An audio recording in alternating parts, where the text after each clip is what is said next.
I'm Brandon Flaherty, and I've been asked to tell my Azimut story. The best story that I can think of regarding the Azimut story is my trip to Italy. We flew into Pisa. Andrew and I continued from Pisa to Viareggio.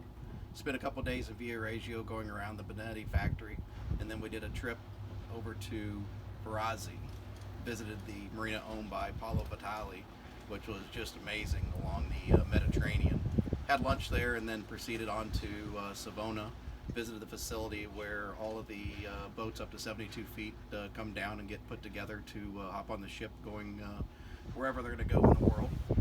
Toured that facility and then continued on to Aviana and visited the Aviana factory, which is just absolutely amazing. So that was the best Azimut story that I could think of, and hopefully somebody along the way through this task will be able to go and enjoy the same trip that I did. Thank you.